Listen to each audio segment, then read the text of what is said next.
모든 건 좀 간단하게 생각하면 거기에 항상 진리가 있고 좀 답이 있습니다. 근데 우리가 본질을 못 보는 이유가 뭐죠? 우리의 눈과 귀를 어지럽히는 너무 많은 것들이 있기 때문에 우리가 본질을 보는데 굉장히 큰 방해를 받는다는 거예요. 우리 채널에서는 주식을 주로 다루고 있기 때문에 이 투자의 본질적인 부분을 한번 생각을 해보도록 하겠습니다. 자, 오늘 아침에 로이터의 뉴스 기사 내용이에요. 미국 하원에서 정부 폐쇄를 막기 위해서 이렇게 초당적인 법안을 통과시켰다, 이런 얘기가 있는데, 지금 가장 관심이 집중되는 게 뭐냐, 미국 연방정부의 폐쇄 관련된 문제인데 이게 좀 해결이 되려고 하죠. 다들 아시겠지만 예산안이 통과가 돼야 미국 정부가 제대로 일을 할 수 있어요. 근데 미국은 상원과 하원의 승인을 받아야 이 예산안이 통과가 됩니다. 그런데 현재 공화당이 하원을 장악하고 있었죠. 공화당은 정부의 지출을 좀 줄여라, 돈 좀 그만 써라, 이런 방향으로 예산안이 편성되지 않으면서 계속 반대를 했어요. 그래서 하원 통과가 어려웠었죠. 셧다운을 하게 되면 미국 정부 기능이 마비되죠. 사회가 유지되는데 필수적인 이런 부분만 남기고 공무원들이 집에 가서 쉽니다, 무급으로. 그러면 뭐 난리가 난다, 뭐 어쩌고저쩌고, 뭐 공포 분위기가 조성되고 그랬었죠. 물론 뉴스처럼 이번에 하원에서 법안이 통과가 되면서 극단적인 정부 폐쇄, 이런 문제는 이제 걱정을 한숨 돌리게 됐는데, 자, 그런데 이런 정부 폐쇄가 영원한 적이 있었습니까? 역사적으로? 없어요. 길어봐야 한 달 정도입니다. 그 이상을 넘어가면 사회 문제가 굉장히 심각해져요. 그래서 웬만하면 합의가 다 됩니다. 그리고 좀 빠르게 되는 경우도 있고, 좀 늦어봐야 뭐 일주일 뭐 이 안에 합의가 대부분 다 돼요. 그냥 정치 쇼고 항상 반복되는 이벤트일 뿐입니다. 실제 전체적인 경제에 영향이 전혀 없어요. 이런 게 바로 우리 눈과 귀를 어지럽히는 이런 것들이란 말이에요. 최근에 미국 주식시장이 이렇게 하락을 했는데 이 이유가 뭐 일부 정부 폐쇄 이슈도 있을 수 있겠죠. 자, 그러면 사람들은 어떻게 생각하냐? 이게 해결됐으니까 이제 모든 근심과 걱정이 싹 다 없다, 주식시장 이제 대세 상승만 온다, 이것만 기다리면 된다 하고 마음을 편하게 먹으면서 뭐 기분 좋게 이제 요런 뭐 경제 채널 그만 보고 게임하고 뭐 스포츠 보고 드라마 보러 바로 가죠. 자, 근데 이게 본질이 아니죠. 이게 다 해결된 겁니까? 기준금리가 굉장히 높고요. 현재 대출 이자도 따라서 올라가고 채권금리도 계속 올라가고 있고, 특히 상업용 부동산 변동금리에 굉장히 취약하지 않습니까? 국제유가도 아직도 높아요. 그리고 인플레이션이 다시 또 올라가고 있는 이런 문제, 아직 해결되지 않은 문제들이 계속 남아있고 앞으로 또 새롭게 생겨나는 문제들이 계속 다가옵니다. 뭐 그때마다 걱정 반복하고 뭐 해결되면 이걸 무한 반복할 수밖에 없다는 거죠. 자, 이렇게 우리 눈과 귀를 계속 어지럽히는 이런 자극적인 소식, 자극적인 이슈들이 계속 들려오니까 우리가 본질을 제대로 보기 힘든 겁니다. 자, 그렇다면 주식시장의 본질은 어떻게 봐야 할까요? 간단하게 보면 보입니다. 주식시장은 실제로 우리들한테 물건을 만들어서 팔고 이익을 남기는 기업들 있죠. 얘네들의 지분을 사고 파는 곳입니다. 그런 주식들이 쭉 모여있는 곳이 바로 주식시장이에요. 그렇다면 사람들이 일단 우리가 매수한 이 주식, 이 기업의 제품을 사줘야 매출이 오르고 이익도 오르고 그에 맞게 주가도 올라가는 거죠. 뭐 그게 아니라 굉장히 어렵게 생각해서 뭐 주가가 오르려면 셧다운이 어쩌고 미연준 기준금리가 어쩌고 뭐 외국인이 뭐 매수를 해줘야 되고, 아니면은 차트만 보는 분들은 5일 이평선이 20일 이평선을 강하게 치고 올라가는 이런 뭐 골든 크로스가 터지고 이런 복잡한 것들이 맞아 떨어져야 된다고 생각하는데 전혀 아니라는 거예요. 사람들이 소비를 줄였을 때 경제 위기가 오고 경기 침체가 옵니다. 반대로 사람들이 소비를 너무 많이 해요. 아무리 뭐 물가가 오르네 어쩌네 저쩌네 금리를 올려도 계속 소비가 늘어나면 미연준은 그냥 기준금리를 올리는 겁니다. 이 본질에 모든 것이 달려있는데 그걸 역으로 생각한다는 거죠. 그러니까 우리가 본질을 못 보는 거예요. 자, 그렇다면 지금 경제는 어떻게 돌아가고 있고 주식시장은 어떻게 될지 이 본질을 보면서 한번 생각을 해보겠습니다. 이 그림이 9월 달에 발표된 미국의 개인소득과 개인 지출 지표예요. 이게 전년 대비 증가율 차트인데, 개인소득은 뭡니까? 한 달 동안 말 그대로 미국인들이 얼마의 금액을 벌어들였냐, 그리고 개인 지출은 뭐냐? 한 달 동안 얼마를 썼냐예요. 1975년부터 최근까지 약 한 40년간의 차트고, 여기 녹색이 개인 지출 증가율, 빨간색이 개인 소득 증가율, 이렇게 보시면 됩니다. 코로나 때 급격하게 개인 지출이 감소했던 요 시기가 있었고, 그때 정부에서 돈을 엄청나게 많이 주면서 이전 소득이 확 들어왔어요. 그러면서 빨간색의 개인 소득이 쫙 올라가면서 뭔가 요 부분에서 잘 안 맞는 그런 문제가 최근까지도 벌어지고 있지만, 코로나 이전까지만 해도 어떻습니까? 개인 소득과 지출은 거의 유사하게 움직일 수밖에 없었어요. 돈을 버니까 그만큼 많이 썼다는 거죠. 앞으로도 뭐 이런 코로나 같은 특수한 경우가 발생하지 않으면 개인 소득과 지출은 뭐 거의 유사하게 움직일 수밖에 없습니다. 자, 그렇다면 이렇게 제가 붉은색으로 미리 박스를 쳐뒀는데 개인 소득도 증가하고 개인 지출도 함께 증가하는 이런 구간들은 어떤 구간일까요? 주식과 연관해서 한번 생각을 해보죠. 사람들이 소비를 많이 하고 돈도 많이 버는, 그래서 실제 우리 주변에 있는 기업들의 매출도 늘어나고 이익도 늘어나는 구간이에요. 한마디로 주식시장이 빠르게 상승할 수 있는 대세 상승장. 약 한 45년 평균으로 보면 한 5년에 한 번꼴로 주식시장이 대세 상승장이 반복적으로 나타났죠. 그 중에 10년 주기로는 어떻습니까? 이렇게 아주 커다란 경기 침체가 이렇게 발생을 하면서 주식시장이 뭐 거의 반토막 이하로 떨어지는 이런 사건이 발생을 했어요. 물론 이게 45년 평균이기 때문에 뭐 정확하게 5년마다, 정확하게 10년마다 이렇게 온다는 게 아닌데, 뭐 당연히 몇 년 이렇게 차이는 있는데, 이렇게 생각하면 됩니다. 경제가 회복을 해요. 근데 아무 문제 없이 대략 한 3년 이상 경제가 잘 회복되고 주식시장도 쫙 올라간다면 그 이후에 한 4, 5년 차이는 뭔가 터져도 터진다는 거죠. 뭐 약한 경기 둔화든 경기 침체든 한 번 정도는 도래할 수 있으니까 예상하고 이제 그때부터 경제지표 열심히 보면서 준비를 하면 됩니다. 어떤 경로로 터지냐? 재고가 많이 쌓여 있든가, 아니면 이제 설비 투자 경쟁을 너무 심각하게 해서 생산이 굉장히 늘어나는 거예요. 이것도 뭐 재고랑 연관이 있죠. 특정한 재고가 증가하거나 뭐 설비 투자가 과잉함에 따라서 생산, 고용, 투자, 소비가 변화하면서 이렇게 한 번씩 경기 침체가 옵니다. 그래서 그때마다 예상하고 준비를 하면 다가오는 폭락을 저점을 좀 쓸어 담을 수 있는 괜찮은 시점에 주식을 매도할 수 있는 거죠. 자, 이렇게 본질적인 부분을 보면 어느 정도 좀 여유롭게 매일매일 막 일이 일비 안 할 수 있는데, 대부분 투자자들은 어떻죠? 주식시장이 오르고 경제가 회복하면 끝도 없이 올라갈 거라고 생각해요. 이게 관성이라는 겁니다. 주가가 계속 올랐으니까 앞으로도 계속 오를 거다. 자, 그러면은 사람들 어떻죠? 대출을 땡겨요. 어떤 종목을 사고 여기 수익을 짭짤하게 봐왔기 때문에 또 다른 종목 들어가면 자기가 또 돈을 벌 것 같으니까 또 레버리지 지르고, 이렇게 관성에 못 이겨서 레버리지를 쓰고 있다가 주식시장에 이렇게 폭락을 하면서 한 방에 반토막이 나고 인생이 망가지는 경우가 허다해요. 그래서 우리가 본질을 알고 소득과 지출이 올라갈 때 주식시장이 오른다, 이런 구간에서 투자를 해야, 우리가 신이 아니잖아요. 어떤 종목을 선택했을 때도 항상 좋은 종목만 골라내는 게 아니죠. 이런 대세 상승장에 투자를 했을 때 그래야지 수익을 보기 좋고, 또 매수를 하고 바로 올라갑니까? 아니죠. 막 조정도 받고 하고 있을 때 이런 구간에서는 존버만 해도 수익이 나요.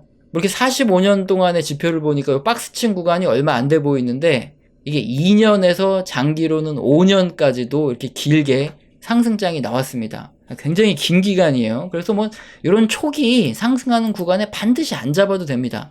이게 중간중간에 잡는다고 해도 존버하면 충분히 수익을 낼 수 있는 이런 구간들이기 때문에 그런 구간에 투자를 하고, 반대로 이렇게 감소하거나 둔화되는 구간은 어떻죠?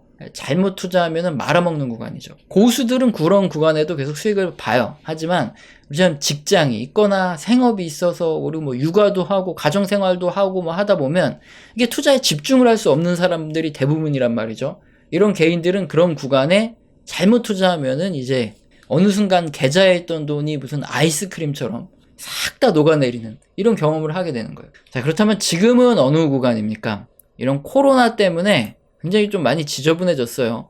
하지만 잘 보면 보이는 게, 개인 지출 증가율은 코로나 이후에 갑자기 이제 나빴다가 확 증가율이 높아지면서 여전히 계속 지출은 떨어지고 있고요.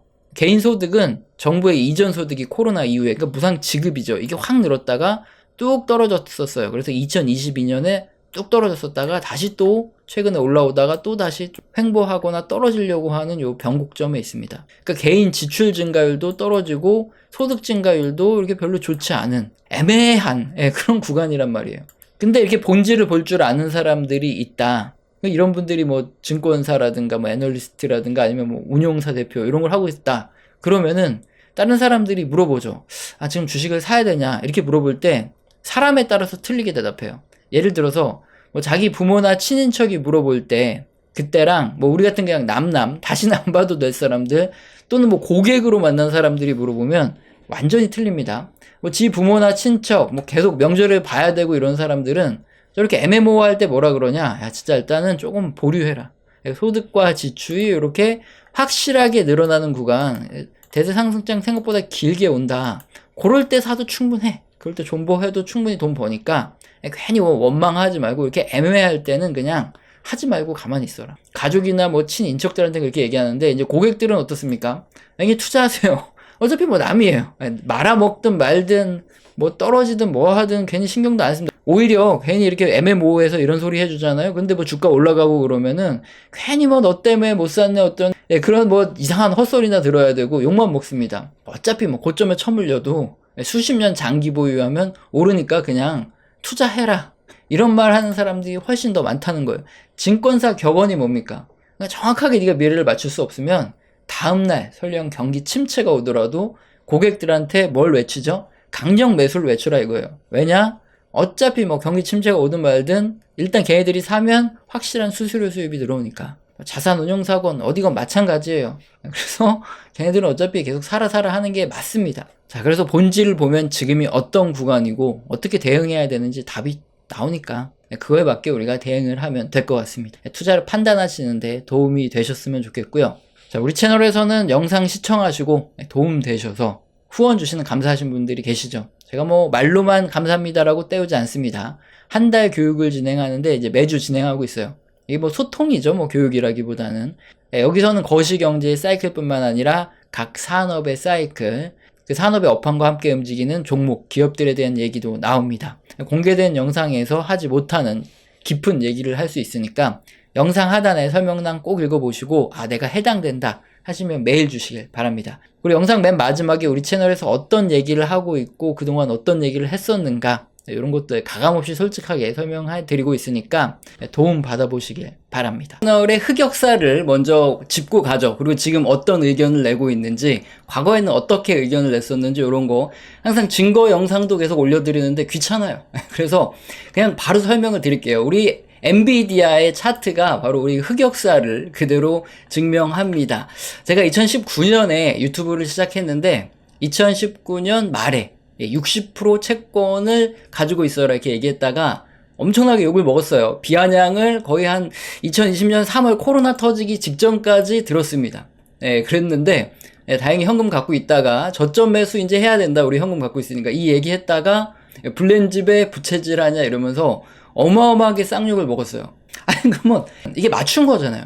그럼 이제 경제 채널에서 뭐 와 이러면서 성지순례 어쩌고 저쩌고 하면서 구독자가 늘어야 되잖아요. 근데 구독자가 안 늘어요. 조회수도 안 늘고 구독자도 안 늘어 맞췄는데. 그런데 왜 구독자가 늘었냐? 이때 국뽕 영상 같은 거. 그때 우리 기업들한테 전화 돌려가지고 일본에서 이제 수출 규제하기로 했던 품목들 있죠. 그런 거 만들 수 있냐? 그거 만들 수 있다. 그래가지고 그거 방송했다가 국뽕 영상이 터져서 국뽕 채널로 떡상했어요. 그래서 그때 잠깐 국뽕으로 갈까 하다가 도저히 못하겠다. 경제 채널 본연의 임무로 돌아오자 해서 이렇게 그때 이제 구독자가 늘은 거지 이게 저점 매수를 맞춰서 는 게 아니에요. 어쨌든 2020년 이제 하반기 들어가면서 한 6월, 7월, 8월 넘어가면서 엔비디아, 나이키, ASML 빅테크주들이 아주 자주 언급됐습니다. 저도 이제 샀다고 이때 얘기를 하는 바람에 졸지에 추천주가 돼버렸어요. 물론 이런 채널에서 추천주 이런 건 안 하는데 어쨌든 2020년부터 계속 존버 인베스트 했던 기간이죠. 그래서 우리 채널 보면은 이제 어디 뜸하게 가 있다가 어디 이제 처물려가지고 마음고생 하시는 분들이 우리 채널에 와서 존버 하라는 거 얘기 듣고 위안을 삼고 가던 때가 2020년부터 2022년 한 4, 5월 요때까지예요. 근데 2022년 4월에 그때 이제 전향을 하죠. 존버가 아니다. 근데 이때 3월부터 4, 5월 뭐 이때까지 계속 기술주에 대한 우리가 갖고 있는 거 요 정도면 뭐 많이 먹었지 않냐 이렇게 매도 의견을 냈다가 얘기도 안 하고 매도로 전환했다. 존버에서 매도로 갑자기 금세 손바닥 뒤집듯 바뀌었다 하면서 엄청나게 욕을 먹었어요. 변절자 이렇게. 그래서 그때 댓글창이 다 낀 거예요. 욕을 너무 먹으니까. 자, 그렇게 이제 매도를 해야 되는데 문제는 제가 분할 매도를 하는 바람에 2022년 5월 이후에 급락을 했어요, 기술주들이. 그래서 못 팔고 물렸습니다. 그래서 2022년 내내 영상 보시면은 2023년쯤에 초쯤에 아마 뭐 기준금리 인상 중단 얘기 나오고 뭐 그러면서 반등이 있을 것이다. 그때 팔자. 그때 팔고 그 다음에 이제 현금 잘 가지고 있자. 2022년에 이제 그런 얘기 굉장히 많아요. 왜냐면 이제 경제 지표들이 하나 둘씩 경기 둔화 침체에 대한 얘기가 나오기 시작했으니까 어쨌든 우리는 팔아야 되니까. 2023년에 갑자기 반등을 주죠. 그때 이제 제가 계속 금리 인상 중단 요런 기대감이 커진다 요 얘기를 했기 때문에 저도 이제 그때 상반기에 이제 분할 매도를 다 마쳤어요. 근데 지금 엔비디아가 이렇게 많이 갔습니다. 제가 뭐 거의 한 200달러 후반에서 300달러 가까이 떼서 거기서 거의 다 매도를 했는데 지금 뭐 거의 500달러 가까이 갔어요. 아, 이거 보면 잠이 안 와요. 그래서 엔비디아를 지금 못 쳐다보고 있어요. 근데 어쨌든 뭐 이제 100달러 부근에서 사서 이제 거의 한 300달러 가까이서 팔았으니까 이제 많이 먹긴 했는데 갖고 있었으면은 거의 한 5배 튀기는데 이거 참 환장하겠죠. 그리고 지금 뭐 더 올라갈 수도 있다 이런 얘기가 나오면 미쳐요, 사람. 왜 주식을 갖고 있다가 팔았는데 더 올라가면 환장하잖아요. 그래서 지금 약간 이런 흑역사 이게 벌어지고 있다. 이게 지금 현재 의견입니다. 그래서 어떤 의견이냐? 2020년 코로나 이후부터 2022년 요 초중순 그때까지가 존버 인베스트였다면 그 다음부터 이제 하나 둘씩 경기 지표가 둔화되기 시작해서 2023년부터는 사실상 이제 침체를 말하는 침체 인베스트예요. 그래서 이제 여기서는 이제 슬슬 다 정리를 하셔야 되고 이제 리스크 관리를 하셔야 된다. 이게 2023년부터 거의 뭐 명확하게 말씀드려오고 있습니다. 사실 그대로 말씀드리는 거예요. 굳이 뭐 증거 영상도 남기고 하는데 귀찮으니까. 근데 여기서 저희가 핵심적인 부분이 뭐냐, 이런 매수 매도 이 투자 결정을 여러분이 어떻게 하시냐, 이게 중요해요. 우리 채널에서는 어떻게 한다? 경제지표 다수에서 경기 둔화 신호가 나오면 그때는 이제 리스크 관리를 언제부터 경제지표 다수에서 경기 둔화와 침체에 대한 이런 시그널이 나왔냐? 2022년 이제 하반기부터 시작해서 경제 지표들이 하나둘씩 경기 둔화에 대한 지표들이 나오기 시작하더니 2013년 되면서 이제 경기 둔화 신호들이 거의 많이 나오기 시작했어요. 확실하게. 자, 그러면 이제 2023년에는 가지고 있던 걸 매도하고 리스크 관리를 해야 되는 거죠. 그리고 이 매도는 사실 테크닉이에요. 오랫동안 주식시장을 하다 보니까 알게 되는 건데, 요거 그림 2022년 내내 보여드렸던 거 아직도 쓰고 있어요. 그때 당시 이게 기준금리가 파란색인데, 이게 거의 1%도 안 올랐을 때, 영상 보면 내내 똑같은 얘기를 하는데, 항상 역사적으로 어떻다? 이게 파란색이 기준금리 인상이 중단되고 하락할 때, 그때 한 번씩 주식시장에 랠리가 꼭 이렇게 오더라. 그때 이제 매도하자. 이 그림을. 어쨌든 이건 뭐 테크닉이죠. 매도는 그냥 테크닉일 뿐이고 중요한 건 우리는 어떻게 간다는 거죠. 원칙대로 간다는 거예요. 경제지표 다수에서 경기 둔화 및 침체에 대한 경고들이 켜지기 시작하면 그때는 매도. 그리고 다시 언제 매수하냐? 다수 경제지표들에서 경제가 회복되고 있다 이런 신호들이 나타나기 시작하면 뭐 주식시장이 폭락을 하고 있던 뭐 하고 있던 그냥 그때 매수를 하는 거죠.